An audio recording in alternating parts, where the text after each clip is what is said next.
don't ever ask me about this again. The next time I was in Beirut, I went to see him.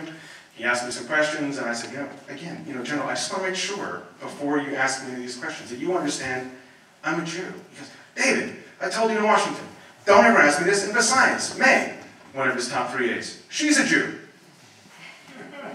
There's still Jews in Lebanon? I mean, this was a man who has told me, what I want to do is make peace with Israel and take away Hezbollah's guns. His way of doing it is to embrace Hezbollah, to bring them close, to make them trust him. And that's his approach. Now, I happen to believe him.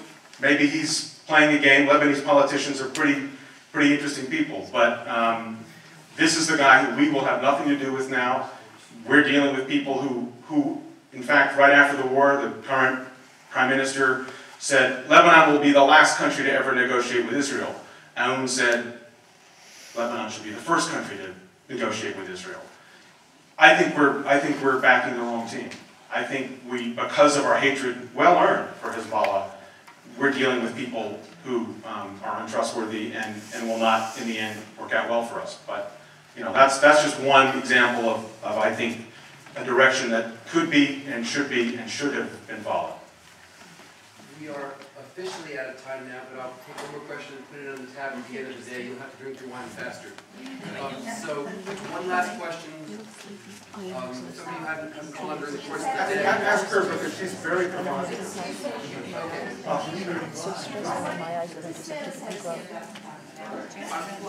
I understand now that, but so a lot of people in the room. I'm sure. Okay, Al, by all means, please. And we'll fit one more into. What kind of job has the UN troops been doing? Is it mandated or even? The question is, what kind of job have the UN troops been doing in Lebanon, given the mandate? Pretty pathetic.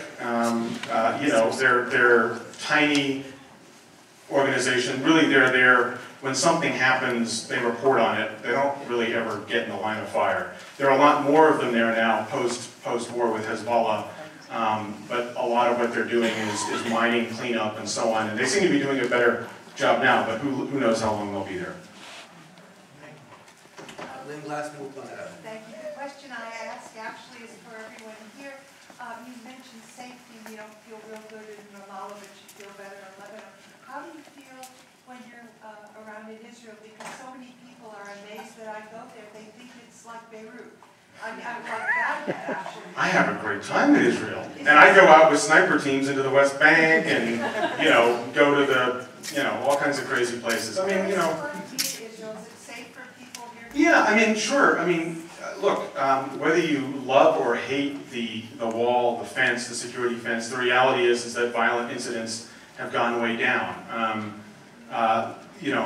Israel, lightning strikes. I won't take public buses, for example, in Israel. But I know a lot of people who live there who have to send their children because they don't have any other way. But Israel, I mean, I've never felt any safety issue at all. I mean, except perhaps if I drink too much. On that note.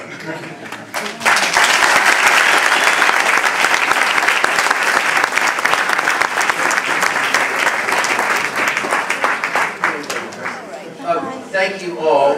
And now let me set you up for the next bit of the day, which is the afternoon breakout sessions. Again, I want to remind you all that the Ask the Rabbis panel has been relocated from, it's no longer going to be outside where it's nippy, up the stairs to the lounge on the upstairs level for the Rabbis panel. Apart from that, please proceed promptly to your rooms.